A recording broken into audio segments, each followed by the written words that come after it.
सबसे पहले इस मंच से यहाँ उपस्थित सभी अन्नदाता बहनों एवं भाइयों का मैं शीश झुकाकर हार्दिक अभिनंदन करता हूँ।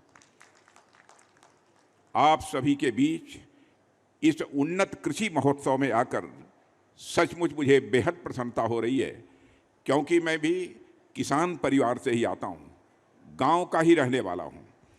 रायसेन की धरती पर मैं मानता हूँ इस मेले का आयोजन निश्चित रूप से हमारे किसान भाइयों और बहनों के लिए निश्चित रूप से यह लाभदायक सिद्ध होगा। न केवल लाभदायक साबित होगा बल्कि उनके जीवन की तस्वीर बदलने वाला होगा, ऐसा मेरा पक्का विश्वास है। साथियों, यह राष्ट्रीय कृषि मेला सरकारी योजनाओं के साथ बिचौलियों से मुक्त बाजार और सुरक्षित उपज, समृद्ध किसान की इस थीम पर यह केंद्रित है। मुझे बताया गया है कि यहाँ विभिन्न योजनाओं के अंतर्गत वेयर हाउस और कोल्ड स्टोरेज पर सरकार की ओर से दी जा रही छूट और ब्याज की आर्थिक सहायता की विस्तृत जानकारी दी जाएगी, ताकि किसान फसल कटाई के बाद वैज्ञानिक तरीके से भंडारण कर सही समय पर अपने अन्न को बेचकर वह बेहतर मूल्य प्राप्त कर सके। बहनों भाइयों, मैं इस भव्य मेले के आयोजन के लिए मंत्रिमंडल के हमारे साथी कृषि मंत्री श्री शिवराज सिंह जी चौहान और मध्य प्रदेश के जनप्रिय मुख्यमंत्री श्री मोहन जी यादव और प्रदेश के कृषि मंत्री श्री एदल सिंह जी कशाना और इस आयोजन से जुड़े सभी लोगों को मैं हार्दिक बधाई देता हूं। बहनों भाइयों, इस मध्य प्रदेश की जनता को इस बात के लिए मैं विशेष रूप से बधाई देना चाहता हूं कि मध्य प्रदेश लगातार विकास के पथ पर तेजी से आगे बढ़ रहा है। यहाँ मध्य प्रदेश के भूतपूर्व मुख्यमंत्री, भूतपूर्व ही नहीं बल्कि मैं कहूँगा अभूतपूर्व मुख्यमंत्री श्री शिवराज सिंह चौहान जी भी उपस्थित हैं। आज मध्य प्रदेश से दिल्ली भले चले गए हों, पर मैं देखता हूँ कि मध्य प्रदेश आपके मन में यश का तस विद्यमान है। यह देखकर मुझे बेहद खुशी होती है और मैं समझता हूँ कि हमारे वर्तमान मुख्यमंत्री जिस लगन के साथ, जिस परिश्रम के साथ वह काम कर रहे हैं, आपके अनुभव का लाभ हमारे वर्तमान मुख्यमंत्री श्री मोहन सिंह जी यादव को निश्चित रूप से प्राप्त होगा और यह मध्य प्रदेश दिन दोगुने रात चौगुने ताकत के साथ अपने कदम आगे बढ़ाएगा। मेरे बहनों भाइयों, अपने कार्यकाल में आपने जनता के सर्वांगीण विकास के लिए जो भी प्रयास किए, उन्होंने भारत के हृदय प्रदेश को यानी मध्य प्रदेश को एक अलग पहचान दी है। और खुशी की बात यह है कि आप सबकी जनोन्मुखी और विकास की विरासत के प्रदेश के वर्तमान मुख्यमंत्री श्री मोहन यादव जी ने न केवल अच्छी तरह से संभाला है बल्कि तेजी से उसे आगे बढ़ाने का काम कर रहे हैं। और मैं यह भी कहना चाहता हूं, मैं इसके लिए आप दोनों को और इस मध्य प्रदेश की जनता को भी अपनी तरफ से मैं हार्दिक बधाई देता हूं। साथियों, मध्य प्रदेश की इस माटी में कुछ न कुछ तो खास बात है। यहाँ के किसानों की मेहनत, उनकी लगन अपने आप में एक प्रेरणा देती है। वैसे तो जब भी समय मिलता है मैं मध्य प्रदेश आता रहता हूँ। यहाँ के लोगों से मिलना, उनसे बातचीत करना, मैं देखता हूँ कि अन्य राज्यों की अपेक्षा यहाँ उसका एक अलग ही अनुभव होता है। यहाँ के लोगों का अतिथि सत्कार, आपकी बोली, आपका व्यवहार हमेशा कोई भी आए उसका दिल जीत लेता है। यह मैंने मध्य प्रदेश की खासियत देखी है। और उसमें भी यदि अपने किसान साथियों की मैं बात करूं तो आप सबसे मिलना तो हमेशा ही एक अलग अनुभव होता ही है। आप सब इस देश की ताकत हैं। आपके बिना इस देश की थाली में अन्न नहीं पहुंच सकता, जीवन आगे नहीं बढ़ सकता है। आज मैं यदि यहाँ पर उपस्थित हूँ तो आप सबके बीच किसी रक्षा मंत्री के तौर पर ही मैं केवल नहीं आया हूँ, बल्कि एक ऐसे व्यक्ति के तौर पर आप सबके बीच में यहाँ उपस्थित हूँ जो खुद भी एक किसान परिवार से आता है। और आप सबके बीच आना मेरे बहनों भाइयों तो हमेशा अपने परिवार के बीच आने जैसा होता है। ऐसा मैं मध्य प्रदेश में आने पर अनुभव करता हूँ। मेरे बहनों भाइयों, इसीलिए हमारी हमेशा यह सोच रहती है कि हम अपने किसान भाइयों और बहनों के लिए कुछ बेहतर कर सकें। और हमारे प्रधानमंत्री जी ने हमेशा कहा है, किसान हमारे देश की अर्थव्यवस्था की रीढ़ है। और यह सिर्फ कहने की बात नहीं है। बीते वर्षों में आप जो भी कृषि क्षेत्र में काम हुआ है उसके पन्नों को पलटकर आप देखिए, आप इस नतीजे पर पहुंचेंगे कि बीते सालों में हमारी सरकार ने किसानों के लिए जो काम किए हैं वह निश्चित रूप से अपने बेमिसाल हैं। उन सब सारे कामों की बहुत विस्तार में जाकर मैं यहाँ चर्चा नहीं करना चाहता हूँ। यहाँ बहुत सारे मैं देख रहा हूँ, इतनी बड़ी संख्या में किसान साथी मौजूद हैं। आप में से अनेक लोग प्रधानमंत्री किसान सम्मान निधि के यहाँ पर लाभार्थी भी बैठे होंगे, ऐसा मेरा विश्वास है। और इस योजना के तहत हर साल हमारे साथियों के बैंक खातों में 6-6 हज़ार रुपये डाल जाते हैं।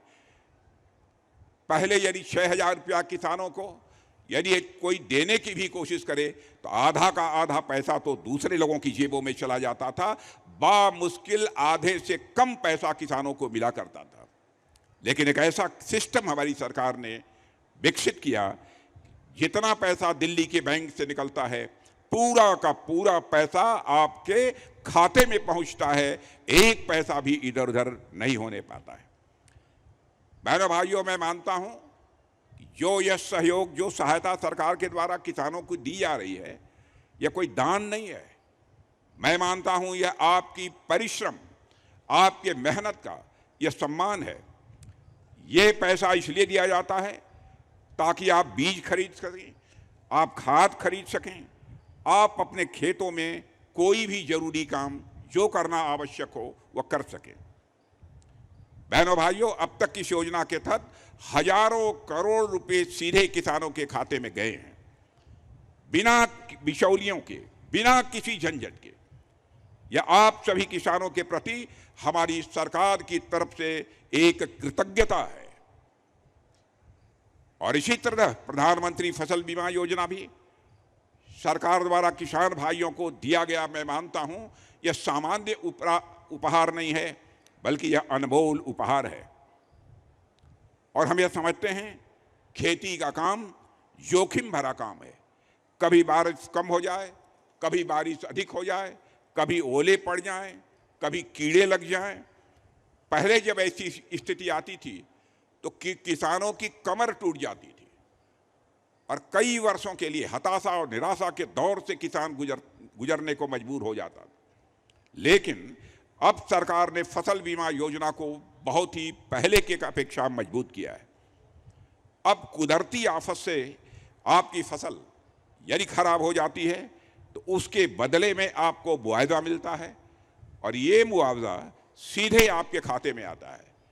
और मैं समझता हूं यह किसी भी किसान के लिए बहुत बड़ी राहत है, या कोई छोटी राहत नहीं है, या कोई सामान्य राहत नहीं है। बहनों भाइयों, सरकार ने उपज को बेहतर करने के लिए मृदा स्वास्थ्य कार्ड भी किसान भाइयों को दिए हैं। आप में से भी अनेक लोगों के पास यह कार्ड होगा, ऐसा मेरा विश्वास है। और इस योजना में हर किसान को एक कार्ड दिया जाता है, वह अपनी मिट्टी की जांच करा सकता है ताकि पता चल सके कि उसकी जमीन में क्या कमी है और कौन सा पोषक तत्व जमीन में डालना चाहिए ताकि जमीन की उत्पादकता बढ़ सके। इससे किसान का बेवजह पैसा बर्बाद नहीं होता है। किसान को पता चलता है कि उसकी जमीन को क्या चाहिए और इससे उत्पादन बढ़ता है, और केवल उत्पादन ही नहीं बढ़ता है बल्कि वह लागत भी घटती है। मेरे बहनों भाइयों, हमारी सरकार ने किसानों के लिए योजनाएं तो बनाई हैं, साथ ही साथ खेती से जुड़े हुए अन्य चीज़ों पर भी ध्यान दिया है हमारी केंद्र की सरकार ने। जैसे हमने गांव-गांव में सड़कें बनाई हैं, बिजली पहुंचाई है, पानी का प्रबंधन किया है, हर घर तक नल पहुंचाया है, नल के माध्यम से जल पहुंचाया है। किसान को अगर अपनी उपज बेचने के लिए बाजार तक पहुंचना है तो जाहिर सी बात है उसके लिए अच्छी सड़क चाहिए। पहले कई जगहों पर कच्चे रास्ते थे, जहां ट्रक नहीं आ पाते थे। अब सरकार ने लाखों करोड़ों रुपए खर्च करके गांवों को शहरों से जोड़ा है और सरकार ने बिजली के कनेक्शन घर घर तक पहुंचाए हैं ताकि किसान यदि बिजली के माध्यम से सिंचाई करना चाहता है तो ठीक तरीके से बिजली के माध्यम से भी वह सिंचाई कर सके।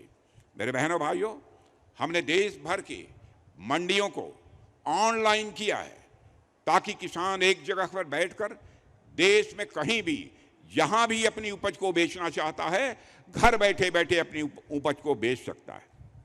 न्यूनतम समर्थन मूल्य का जहां तक प्रश्न है, पिछली सरकारों ने भी जो किया है उसको आप देख लीजिए, और हमारी सरकार ने जो भी किया है, लगातार न्यूनतम समर्थन मूल्य को बढ़ाने का काम मोदी जी के नेतृत्व की हमारी इस सरकार ने किया है। मैं मानता हूं मेरे बहनों भाइयों, यह बातें कोई छोटी बातें नहीं हैं, बल्कि इन प्रयासों से किसानों के जीवन में बहुत बड़ा बदलाव भी आया है। लेकिन मैं मानता हूं जितना बदलाव आया है यह अभी पर्याप्त नहीं है। किसान भाइयों के लिए, गांव के लिए, कृषि के लिए अभी बहुत कुछ करने की जरूरत है। और मैं आपको यकीन दिलाना चाहता हूं, हमारी सरकार आप किसान भाइयों के कल्याण के लिए पूरी तरह से प्रतिबद्ध है। हम पैसे की चिंता नहीं करेंगे, धन नहीं आने पाएगा, यह मैं आपको विश्वास दिलाता हूं। बहनों भाइयों, हमारी सरकार ने हमेशा कोशिश की है कि हर किसान के पास सुविधा पहुंचे। हमारी सरकार किसानों को समर्पित सरकार है, और मैं खुद लगभग कई वर्षों से राजनीतिक जीवन में हूं, और ईश्वर की कृपा से और आप सभी के आशीर्वाद से जीवन में कई जिम्मेदारियों का मैं निर्वाह कर चुका हूं। एक समय तो मैं कृषि मंत्री भी रहा हूं, जैसा हमारे शिवराज सिंह जी चौहान ने बताया, लेकिन मैं कहीं भी रहा, मेरे अंदर का किसान कभी नहीं गया है। बहनों भाइयों, यह मैं रक्षा मंत्री होते हुए भी मैं कह सकता हूं, जहां भी रहा हूं मेरे अंदर का किसान यह सदैव जीवित रहा है। किसी पद पर मैं रहा, मैंने यही प्रयास किया कि कैसे अपने साथियों के लिए कुछ किया जा सके, कैसे अपने साथियों से मिलकर उनसे दुख दर्द बांटा जा सके। जैसे अभी मेरे पास रक्षा मंत्रालय की जिम्मेदारी है। आमतौर पर रक्षा मंत्री को सिर्फ सेनाओं से और देश की सुरक्षा से ही जोड़कर देखा जाता है। यह होता है रक्षा मंत्री की जिम्मेदारी तो यही है, कृषि से क्या लेना। मैं मानता हूं यह सही भी है, देश की सुरक्षा से जोड़कर ही रक्षा मंत्री को देखा जाना चाहिए। हमारा तो काम ही है देश की सुरक्षा व्यवस्था को मजबूत रखना, लेकिन इस जिम्मेदारी में भी अंदर का किसान आज भी मेरे अंदर से नहीं गया है। बहनों भाइयों, मैं कहना चाहूंगा, और आप में से बहुत लोग जानते होंगे कि देश भर में हमारी सेना के कैंटोनमेंट इलाके हैं, और यह इलाके वो जगह हैं जहां हमारे जवान रहते हैं, अपने परिवार के साथ रहते हैं, और देश की सेवा के लिए वो हर समय तैयार रहते हैं। और इन छावनियों में रक्षा मंत्रालय ने एक बहुत ही अच्छी पहल शुरू की है, जिसकी जानकारी आपको देना चाहता हूं। पहले क्या होता था, सेना के जवानों को सब्जी, फल और दूसरी खाने की चीजें बाहर से मंगवानी पड़ती थी। दूर दूर से ट्रकों में सब्जियां आती थीं। इससे कई बार स्वाभाविक रूप से खाने की ताजगी समाप्त हो जाती थी। लेकिन अब हमने एक ऐसा तरीका निकाला है, हम लोगों ने तय किया है कि जो कैंटोनमेंट इलाके हैं उनके आसपास के जो भी किसान हैं, उन्हीं किसानों से ही जैविक खेती वाले सब्जियां और फल मंगवाए जाएंगे। बाहर से यह सब्जी, फल और अनाज नहीं खरीदे जाएंगे। यानी कि आप किसान भाई अपने खेतों में जैविक तरीके से बिना किसी केमिकल खाद के जो सब्जियां और फल उगाते हैं, वह सीधे हमारे जवानों की थाली में पहुंचेगा। मेरे किसान भाइयों, इससे आपको स्वाभाविक एक फायदा होगा, क्योंकि आपकी पैदावार को आप हमारे किसानों तक पहुंचाया जाएगा, उसकी अच्छी कीमत आपको मिलेगी, और दूसरी ओर इससे हमारे जवानों को भी फायदा हो रहा है, क्योंकि उन्हें ताज़ा भोजन मिल रहा है, साफ भोजन मिल रहा है। साथियों, हमने अपने किसानों को आर्थिक रूप से सुदृढ़ करने के लिए हमारी सरकार ने सेनाओं में पिछले कुछ वर्षों से मिलेट्स यानी श्री अन्न के आटे को बढ़ावा दिया है। मैं समझता हूं श्री अन्न से अब हिंदुस्तान का हर किसान अच्छी तरह परिचित है। श्री अन्न मतलब ज्वार, श्री अन्न मतलब बाजरा, रागी के बने आटे, इनको हमने सेनाओं में अब उपलब्ध कराना प्रारंभ कर दिया है। हमने कैंटीन स्टोर्स डिपार्टमेंट, इसे CSD कहते हैं, उसमें भी बड़ी संख्या में श्री अन्न और प्राकृतिक उत्पादों को स्थान भी दिया है। मुझे बताया गया है कि हमारी इस पहल से पिछले कुछ महीनों में कैंटोनमेंट के आसपास के किसानों की आय में अच्छी खासी बढ़ोतरी हुई है। और सबसे अच्छी बात यह है कि इससे हमारे किसानों को जैविक खेती के लिए स्वाभाविक रूप से प्रोत्साहन मिल रहा है। यानी हम अपने प्रयासों से जय जवान जय किसान के नारों को फिर से चरितार्थ कर रहे हैं। मेरे बहनों भाइयों, हमें इस बात का एहसास है एक किसान पूरे देश की अर्थव्यवस्था को चलाता है।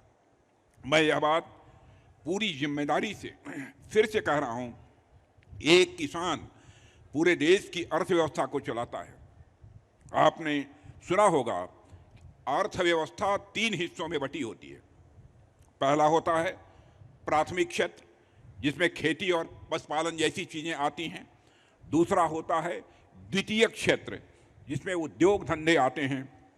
और तीसरा होता है तृतीयक क्षेत्र, जिसमें बैंक आते हैं, ट्रांसपोर्ट आते हैं, दुकानें आती हैं, होटल आते हैं, स्कूल आते हैं, इंटरनेट जैसी सेवाएं आती हैं। मान लीजिए किसान ने गेहूं उगाया। अब ये गेहूं कहाँ जाता है? पहले किसान उसे बाजार ले जाता है। उस गेहूं को ढोने के लिए ट्रक या टेम्पो चाहिए। फिर वो गेहूं आटा मिल में पहुंचता है और वहां से पीस कर आटा बनाया जाता है। और फिर वो आटा बिस्कुट बनाने के लिए फैक्ट्री में आता है या ब्रेड बनाने के लिए फैक्ट्री में जाता है। वहां मजदूर लगते हैं, मशीनें लगती हैं, पैकेजिंग होती है, फिर वह बिस्कुट दुकानों में पहुंचता है और अंत में आप उस बिस्कुट को खाते हैं। यानी आप भी उस पूरी चेन के एक हिस्सा ही होते हैं।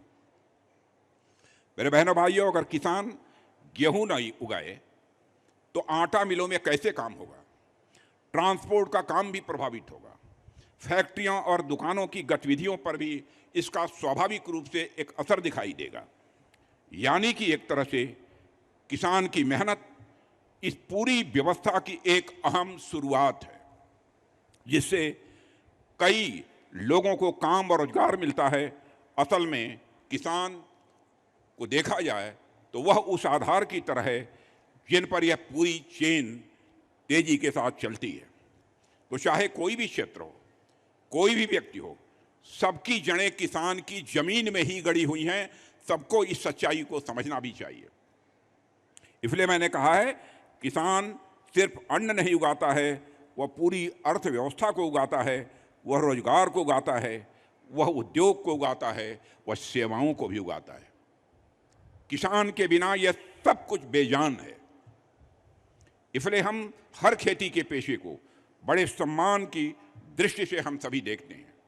और मैं खासकर अपने युवा साथियों से कहना चाहूँगा, आप इस पेशे से ज़्यादा जुड़ें। चाहे अन्य क्षेत्रों में भी काम करते हों, लेकिन आपको इस कृषि क्षेत्र से जुड़ना चाहिए।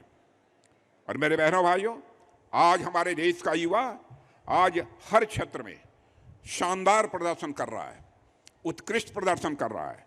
तकनीक और नवाचार, टेक्नोलॉजी और इनोवेशन में उसका योगदान इस समय भारत में जो है, आपको जानकर खुशी होगी, उसकी सराहना केवल भारत में ही नहीं हो रही है, बल्कि सारे विश्व में हो रही है। और यह गर्व की बात है कि भारतीय हमारा नौजवान वैश्विक स्तर पर अब अपनी पहचान बना रहा है। लेकिन यह भी आवश्यक है, जितना ध्यान सर्विस, स्पेस और अन्य क्षेत्रों पर दिया जा रहा है, उतना ही कृषि क्षेत्र पर भी दिया जाना चाहिए। अक्सर खेतों की पारंपरिक और कठिन कार्य खेतों में काम करना यह समझा जाता है, जबकि आज इसे आधुनिक तकनीकों के माध्यम से अधिक सरल और लाभकारी बनाया जा सकता है। इसमें भी कहीं दो मत नहीं है। साथियों, युवाओं के पास, नौजवानों के पास ज्ञान भी है, ऊर्जा भी है और इनोवेशन यानी नवाचार करने की क्षमता भी है। जिसमें कृषि की ओर भी मोड़ने की आवश्यकता है, जिसे इसे कृषि की ओर भी मोड़ने की आवश्यकता है। ड्रोन हो, सेंसर हो, मोबाइल तकनीक के जरिए खेती को स्मार्ट बनाया जा सकता है। आजकल खेती के कामों में ड्रोन का उपयोग किस तरीके से हो रहा है, प्रत्यक्ष आपने अपनी आंखों से देखा होगा, न देखा होगा, एक डेमोन्स्ट्रेशन के रूप में यहां आपको देखने को मिलेगा। जैसे मिट्टी के नमी की जानकारी, मौसम का पूर्वानुमान और फसलों की निगरानी तकनीक के सहारे की जा सकती है, यानी टेक्नोलॉजी के सहारे की जा सकती है।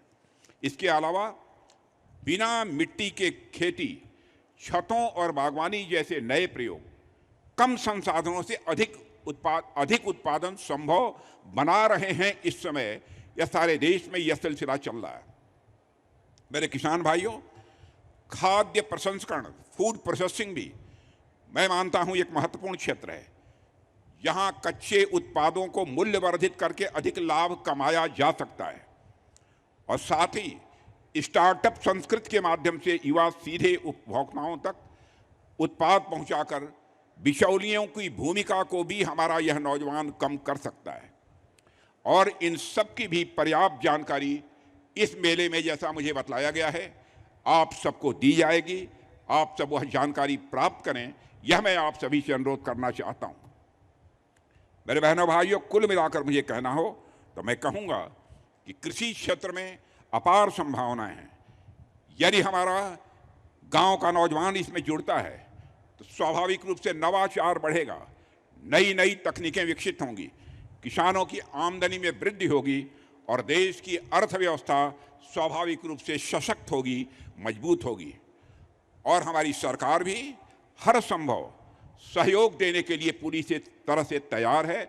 मैं देश के किसान भाइयों को यह आश्वस्त करना चाहता हूं, हम प्रतिबद्ध हैं ताकि खेती आने वाले समय में गर्व का विषय बने और हमारे किसान पूरी आन बान और शान सम्मान के साथ जीवन जी सकें। यह हमारी सरकार का एक संकल्प है। मुझे विश्वास है कि इस पुनीत प्रयास में बाबा महाकाल की कृपा बनी ही रहेगी और आप सबका आशीर्वाद बना रहेगा।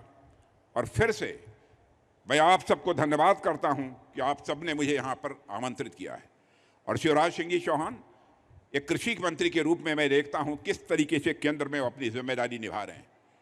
बहनों भाइयों, लंबे समय तक यहां के मुख्यमंत्री रहे हैं, कई तरह के विभागों की जिम्मेदारी उन्होंने संभाली है, बखूबी संभाली है। लेकिन आपने वैसे तो काम करते हुए उन्हें कृषि मंत्री के रूप में नहीं देखा होगा, लेकिन संसद में जब सांसद सवाल पूछते हैं तो उसका जवाब देते हुए आपने शिवराज सिंह जी चौहान को देखा होगा। और मैं कह सकता हूं कि जिस स्मार्टली, एक स्मार्ट व्यक्ति की तरह, जैसे लगता है कि बहुमुखी प्रतिभा का कोई व्यक्ति हो, जिस तरीके से वह जवाब देते हैं उसकी सभी लोगों के द्वारा प्रशंसा की जाती है। मैं समझता हूं रायसेन संसदीय क्षेत्र की जनता के लिए एक गौरव का यह विषय होना चाहिए। मेरे बहनों भाई,